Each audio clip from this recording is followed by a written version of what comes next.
England রাষ্ট্র হতে কতদিনই পাঞ্জেরি, বাংলাদেশের আকাশে মেঘের ঘনঘটা, ভূরাজনীতির পরাশক্তিগুলো ছোবল দেওয়ার জন্য প্রস্তুত হয়ে আছে। একদিকে ভারত, আরেকদিকে চীন।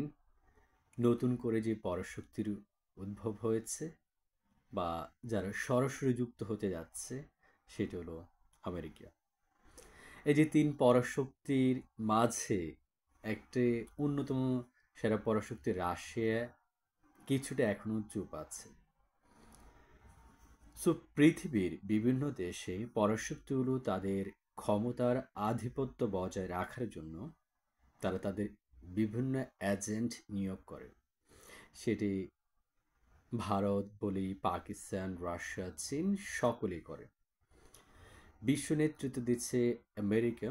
তারাও তাদের বিভিন্ন এজেন্ট নিয়োগ করে এবং সেই এজেন্টগুলোকে তারা এমনভাবে গড়ে তোলে, আপনার কাছে মনে হতে পারে তারা সাচ্চা ইমানদার, তারা পৃথিবীর সবচেয়ে মেধাবী, সবচেয়ে প্রভাবশালী। বিভিন্ন মিডিয়া, বিভিন্ন মাধ্যমে তাদেরকে এত বেশি বুস্ট করা হয়, আপনার স্বাভাবিক চোখে অনেক কিছু মনে হবে, কিন্তু মূলত তারা তাদের এজেন্ট। ঠিক একজন এজেন্ট ছিল তাদের অং সান সুচি। তাকে নোবেল প্রাইজ দেওয়া হয়েছে শান্তিতে। পরবর্তীতে তাকে ক্ষমতায় এনেছে। কেন ক্ষমতায় এনেছে, কেন তাকে নোবেল দেওয়া হয়েছে? কারণ আপনি চীনকে কন্ট্রোল করতে হলে চীনের পার্শ্ববর্তী যে দেশ আছে তাকে নিয়ন্ত্রণ করতে হবে। তো সেই জন্য পরাশক্তি আমেরিকা সেখানে ইনভেস্ট করেছে এবং তাকে নোবেল প্রাইজ দিয়েছে। পরবর্তীতে তাকে এত বেশি জনপ্রিয় করেছে বিভিন্ন মাধ্যমে, বিভিন্ন মিডিয়ার মাধ্যমে, আন্তর্জাতিক সংগঠনগুলোর মাধ্যমে, কারণ পরাশক্তিগুলো সব আন্তর্জাতিক সংগঠন নিয়ন্ত্রণ করে। আপনি সেটা হিউম্যান রাইটস ওয়াচ বলেন, জাতিসংঘ বলেন, ইউনিসেফ বলেন, যা কিছু আছে সব কিছু আসলে কয়েকটি পরাশক্তির হাতে জিম্মি।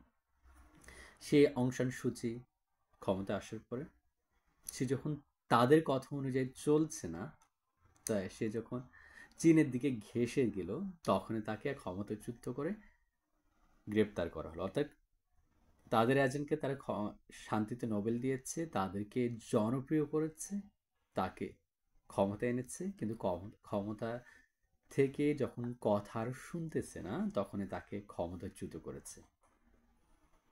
ঠিক তেমনিভাবে ডক্টর ইউনূসকে বিভিন্নভাবে বুস্ট করা হয়েছে, বিভিন্নভাবে ক্ষমতা দেওয়া হয়েছে, নোবেল প্রাইজ দেওয়া হচ্ছে। এখন মেটিকুলাস ডিজাইনের মাধ্যমে তাকে ক্ষমতা এনেছে। ভবিষ্যতে কি হবে দেখুন। তাদের যে লক্ষ্য সেটা ড্রিমল্যান্ড রাষ্ট্র আমরা অনেক আগ থেকে শুনেছি। বাংলাদেশের পার্বত্য চট্টগ্রাম, ভারতের মিজোরাম, মায়ানমারের আসাম, আরাকান আরাকান যে অংশটা, এটা নিয়ে দীর্ঘদিনের শত বছরের পরিকল্পনা ড্রিমল্যান্ড রাষ্ট্র। ঠিক যেভাবে 1948 সালে ইসরায়েল প্রতিষ্ঠিত হয়েছে, হঠাৎ করে ইহুদিদেরকে সেই ফিলিস্তিনের পাশে এনে বসতি স্থাপনের অনুমতি দিয়েছে, রোহিঙ্গ্যাদের মতো, যে তারা বাঁচতে পারছে না তাদের। ঠিক সেই কনসেপ্টটা এখন হচ্ছে। আর এখানে মানুষগুলো বাঁচতে পারছে না, তাদেরকে কক্সবাজারে আনা হয়েছে। এমন মেটিকুলাস ডিজাইন করা হবে, আপনি আসলে ডান বাম করার সুযোগ নেই। এখন দেখুন ড্রিমল্যান্ড রাষ্ট্র কিভাবে কায়েম করতে যাচ্ছে তারা। আমাদের পরিবেশ উপদেষ্টা খুব সুন্দর সুন্দর কথা বলে, 56 বছরে কোরালের কিছু হয়নি, 56 দিনে সব কোরাল ডুবে যাচ্ছে। সেন্ট মার্টিন বন্ধ করে দিয়েছেন, মানে কি? সেন্ট মার্টিনে আপনি সার্ভে করবেন যে ড্রিমল্যান্ড রাষ্ট্র কায়েমের জন্য আমাদের এখানে ঘাঁটি হওয়ার সম্ভাব্যতা কতটুকু। অলরেডি তারা সেটি যাচাই করে ফেলেছেন। আমার পরিচিত বাংলাদেশে যে রাডার আছে, সেই রাডারটা আগে কন্ট্রোল করতো ভারত, এখন কন্ট্রোল করে আমেরিকা। আগে কন্ট্রোল করতো স্টারলিং নতুন যে আছে সেটার মেন কোথায় হিল টেক্সে স্থাপিত হয়েছে, মানে আগে থেকে যাতে সেখানে পার্বত্য চট্টগ্রাম অঞ্চলে যাতে করে নেটের যোগাযোগ ব্যবস্থার কোনো সমস্যা না হয়। এই সেন্ট মার্টিন বন্ধ করে তাদের যে সার্ভেটা এগিয়ে যাচ্ছে। এখন কি তাকে মানবিক করিডোর দিচ্ছে। মানবিক করিডোর কনসেপ্টটা কি? আরাকান রাজ্যের সাথে মায়ানমারের সম্পর্ক ইতিমধ্যে অলমোস্ট বিচ্ছিন্ন। দু একটা অংশ চলে কালাদান, যেখানে ভারত সমুদ্র বন্দর নিয়ে বানাচ্ছে, আরেক জায়গায় যে চীন, সে দু একটি ছাড়া মোটামুটি বাকিটা তাদের নিয়ন্ত্রণে। এখন কি হচ্ছে যে সেখানে মানবিক সহায়তা দরকার, খাবার নেই তাদের, আমরা তাদেরকে খাবার দিতে হবে। কোথায় দিয়ে খাবার দিবে? কারণ একদিক দিয়ে হলো চীন, আরেক দিক দিয়ে হলো ভারত, আর অল্পটুকু অংশ দিক দিয়ে হলো বাংলাদেশ। সো দিতে হবে ওই যে গরিবের বাউসের মতো, গরিবের বউ সবার ভাবি, আমরাই তো সবার ভাবি, কারণ আমাকে ভারতে নিয়ন্ত্রণ করে, আমাকে চীনে নিয়ন্ত্রণ করে, আমাকে আমেরিকা রাশিয়ার সবাই নিয়ন্ত্রণ করে। সো আমি তো ভাবি। সো ভাবিকে অনুরোধ করা হলো, ভাবি আমাদেরকে একটু, ওরা ক্ষুধার্ত, ওদেরকে খাবার দেওয়ার সুযোগ দেন। তো ভাবি তো রাজি হয়ে গেল, কারণ ভাবিকে তো এই গরম চেয়ারে বসিয়েছে তারাই। সো ভাবি ইউনুস রাজি হয়ে উনি বলছে যে আমরা মানবিক সহায়তা, মানবিক সহায়তা মানে তারা খেতে পারছে না, তারা দুর্ভিক্ষ, তাদেরকে আমরা খাবার দিতে হবে। খুব সুন্দর কথা। খাবারের প্যাকেটে আমরা ৭১-এ দেখেছিলাম আমাদের মহান মুক্তিযোদ্ধারা খাবারের প্যাকেটে, মিষ্টির প্যাকেটে বোমা নিত। সো এই খাবারের প্যাকেটে আরাকানে কি নিবে সেটা আপনারা ভেবে দেখতে পারেন। এখন ইয়াটা কি হতে যাচ্ছে? সমস্যাটা হলো বাংলাদেশের নির্বাচন। আমি অনেক আগে বলেছি ডক্টর ইউনূস ক্ষমতায় যে এসেছে সে ক্ষমতায় ছাড়ার জন্য আসেনি। সে ২০০৭ সালেও বলেছিল আমি, তাকে অফার দিয়েছিল তত্ত্বাবধায়ক, সে বলছে আমি যদি ১০ বছর ক্ষমতায় থাকতে পারি দীর্ঘমেয়াদী তাহলে আমি ক্ষমতায়, মানে তার খাইশ কিন্তু অনেক দিনের। সো আপনারা যারা ডিসেম্বর জুলাই চিন্তা করেন লিখে রাখুন, আমি বলছি লিখে রাখুন, নোট করে, সে নির্বাচন দিবে না। এমন কিছু সিনক্রেট ক্রিয়েট করা হবে বিভিন্নভাবে, সেটা করবে। যেমন দেখুন ৫ বছরের কথাটা কোথায় থেকে আসে? ৫ বছরের কথা যে আমরা বিভিন্ন বাচ্চা পোলাপানকে বলতে শুনছি, বিভিন্ন জনগণকে দিয়ে সে বলাতো। মানে এটা তো প্ল্যানের অংশ। মিডিয়া এমনভাবে ট্রায়াল করবে। সে কিশোরগঞ্জে পাগলা মসজিদেও সে কাগজ পেয়েছে। পরে আ আমরা যে গণশত্রু শফিক, যে চৌবাচ্চার জনক শফিক, সে বলেছে। ডক্টর ইউনূস এই কথাটা আল জাজিরাতে বলছে। তাকে নাকি জনগণ ৫ বছর চাচ্ছে। আচ্ছা জনগণটা কে? দেখুন সে এমনভাবে ডিজাইনটা করতেছে মিডিয়ার মাধ্যমে, সেটা সে নিজের মুখে এখন স্বীকার করছে। সো সবচেয়ে ক্ষতিটা হবে কার? বিএনপির। আওয়ামী লীগের যে ক্ষতিটা হওয়ার সেটা ইতিমধ্যে হয়ে গিয়েছে। আওয়ামী লীগের হারানোর কিছু নয়, কিন্তু বিএনপির যে ক্ষতিটা হবে সেটা সামনে দেখতে পারবেন। এখন কি হবে? কিভাবে সে ক্ষমতা থাকবে? যেহেতু এখন পরাশক্তির বলটা ইউএস এর কোচে, যেহেতু ভারতের সাথে বাংলাদেশের ইতিমধ্যে কোনো সম্পর্ক হিসেবে নেই, আম চীনের সাথে যতটুকু আছে, চীনের অর্থনৈতিক সম্পর্ক আর ভূরাজনৈতিক সম্পর্ক বলে, সামরিক সম্পর্ক বলে, অন্য যে সম্পর্ক বলে সেটা হলো ইউএস এর সাথে। ইউএস কি করবে?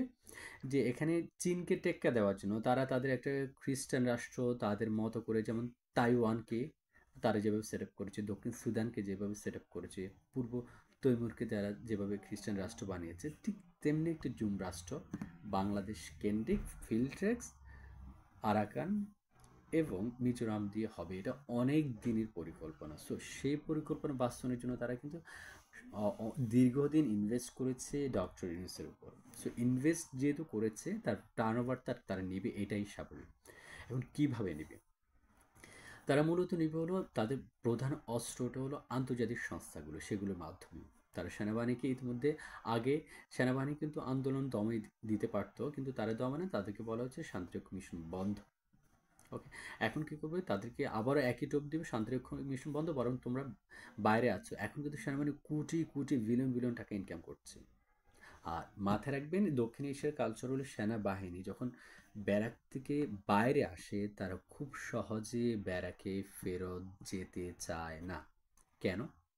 কারণ একজন এখন প্রতিদিনই কোটি কোটি টাকা ইনকাম করছে। প্রতিদিন একটু হিসাব করুন, চোখ কান খোলা রাখুন, দেখবেন। সো এটাকে, এরা তো বাঙালি, এরা মানুষ আমাদের মতো রক্ত মাংস, টাকার লোভ সেনাবাহিনীর সেখানে আব্বারাও সামলাতে পারে না। সো তাদের এই সুযোগটা তারা নেবে না, কিন্তু এখানে ভাগ বাটোয়ারা হবে। ইউনুসকে তারা চেয়ারে রাখবে, সেনাবাহিনীর সুযোগটা নেবে, আমেরিকা তার এজেন্ডা বাস্তবায়ন করবে। মাঝখানে ঝামেলাটা হবে চীন এবং ভারত এটা মানবে না, না মানলে কি হবে? যুদ্ধ বাঁচবে। কাজের সাথে যুদ্ধ। চীন কি করবে? ডিরেক্টলি কি আমাদের সাথে যুদ্ধ করবে? না, চীন মায়ানমারকে লাগিয়ে দেবে, তখন মায়ানমার ডিরেক্টলি আমাদেরকে অ্যাটাক করবে। মায়ানমারের 6.5 লক্ষ সেনাবাহিনী, আমাদের 1 লক্ষ, আর এখানে কিছু অংশে। তো মাঝখানে ডিজাস্টার হবে। ডিজাস্টার হলে কার লাভ কার ক্ষতি? ডিজাস্টার হলে ভারত এখানে প্রভাব বিস্তার করে, তখন আবার মধ্যস্থতা হিসেবে আসবে সেই জাতিসংঘ, সেই আমেরিকা, তখন বলবে যে যুদ্ধবিরতি প্রস্তাব, কারণ জাতিসংঘ তো তাদের হাতে।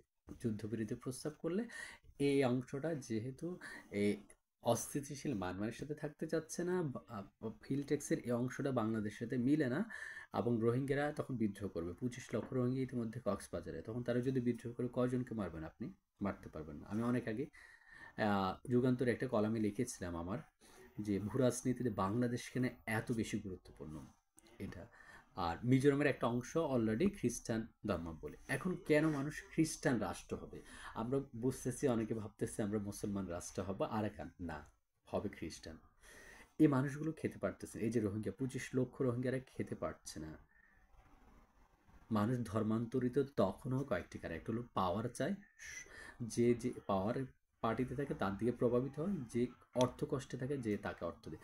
যে মানুষটা খেতে পারতেছে না, পেটে খেতে না, তার কাছে ধর্ম তেমন বেশি মূল্যায়ন হবে না। একজন দুইজনের কাছে হবে যারা খুব ধর্মটাকে ওন করে। তো আমেরিকা কি করবে? জাতিসংঘ থেকে যে খাবার আছে অনুদান, সেটা বন্ধ করে দেবে। বন্ধ করলে রোহিঙ্গার বিদ্রোহ করবে, তখন রোহিঙ্গাদেরকে অফার দেওয়া হবে যে তোমাদের খাবার, পর্যাপ্ত খাবার দেওয়া হবে, কী লাগবে বলো, কিন্তু আমরা যা বলে তা শুনতে হবে। তখন তারা শুনতে বাধ্য। সো আসলে এটা 100 বছরের পরিকল্পনা, সেটা 2025-এ বাস্তব হতে যাচ্ছে। আমরা অনেক কিছু দেখি, যে চোখে দেখি, ভূরাজনীতি প্লেয়াররা সেই চোখ দেখে না। আমরা যে সামনের চোখ দিয়ে দেখি, তারা সেই চোখ দিয়ে খুব বেশি দেখে না, তারা পেছনের চোখ দিয়ে দেখে। সো জানি না কি হবে। এখন বলতে পারেন যে এটার সলিউশন কি? সলিউশন হলো একটি, অতি দ্রুত ইউনুসকে চেয়ার থেকে উচ্ছেদ করতে হবে। এবং ইউনুসের কী হবে সেটা আপনাকে তাহলে আগে বলে দিই। জুমলা রাষ্ট্র হওয়ার পরে ইউনুস নিজের অবস্থা থাকবে না। যেভাবে অং সান সুচির অবস্থা হয়েছে, তাকে জেলে থাকতে হচ্ছে। ইমরান খান আমেরিকার পাওয়ারে ক্ষমতা এসেছিল রাশিয়া ইউক্রেন যুদ্ধে, ইউক্রেনের বিপক্ষে কথা বলে মাত্র উইদিন 1 উইক তাকে ক্ষমতাচ্যুত করা হয়েছে। ডক্টর ইউনূসও সেম হবে। একটা সময় সেও বুঝতে পারবে যে আমি আমার দেশকে বিক্রি করে দিচ্ছি, হয়তো তার উপলব্ধি আসবে আমি যা করছি বা যা আরও করতেছি সেটা উচিত না, তখন সে বিট্রেমি করবে এবং তখন তাকে জেলে যেতে হবে। সো এখন সে লোভে, অবশ্য তারও সুযোগ নেই। এখন তাকে পরশুতে এমনভাবে অফার দিচ্ছে যে তুমি আমাদের কথা শুনবা নাকি তোমাকে ক্ষমতাচ্যুত করবে, এবং তোমার পরিণতিটা শেখ হাসিনার চেয়ে খারাপ হবে। কেন? কারণ শেখ হাসিনা নির্বাচন করে নির্বাচিত হয়ে ক্ষমতায় ছিল, তুমি কিন্তু নির্বাচনে তুমি পেছনে দরজা দিয়ে এসেছো। সো কথা শুনবা কি শুনবা না, ইয়েস অর নো, কোনো ডেসক্রিপশন নাই, ডাব্লিউএস কোয়েশ্চেন নেই, ইয়েস নো কোয়েশ্চেন। না হলে তোমাকে জেলে যেতে হবে এবং জেলের বাধ্য। সো কে জেলে যেতে চাইবে? শেখ হাসিনার মতো বঙ্গবন্ধুর কন্যা হয়তো মানবে না, কিন্তু ডক্টর ইউনূস জেলে চাইতে চায় না। সো সেই জন্য আমাদের বাংলাদেশের ভাগ্যে, বাংলাদেশ না পুরো হিলটেক্স জুমল্যান্ডের ভাগ্যে যেটা হওয়ার সেটা হতে যাচ্ছে। একমাত্র এখান থেকে আমাদের আল্লাহ তাআলা আমাদেরকে রক্ষা করতে পারেন। যাই হোক, উপায় আছে যদি বাংলাদেশের সকল মানুষ মিলে এখন প্রতিরোধ গড়ে তুলতে পারে, যে না কোনোভাবে মানবিক করিডোর দেওয়ার কোনো যা হয়েছে, enough is enough. State border block কে কী হলো সেটা, নিজে খেতে পারছে না অন্য কথা শুনে, যদি এটা করতে পারে, ইউনুসকে ক্ষমতা থেকে উচ্ছেদ করতে পারে, সে যে লবি, যে জন্য ক্ষমতায়, যে অ্যাসিনকে যদি উচ্ছেদ করতে পারে সেটাই, তাহলে কিছুটা হলেও আমরা সেফ এক্সিটে যেতে পারবো। অন্যথায় আমরা পূর্ব তিমুর, দক্ষিণ সুদানের মতো নতুন জুমরা রাষ্ট্র পেতে যাচ্ছি, হিলট্রেক্স, আরাকান, মিজোরাম। ভবিষ্যৎ বলে দিবে সেই ভবিষ্যৎবাণীগুলো। বাট আপনারা নোট করে রাখেন, লিখে রাখেন, কথাগুলো সত্য হতে যাচ্ছে এবং সত্য হবে, কারণ এটি 100 বছরের পরিকল্পনা। আপনারা সকলে ভালো থাকুন, সুস্থ থাকুন। আল্লাহ হাফেজ। আসসালামু আলাইকুম।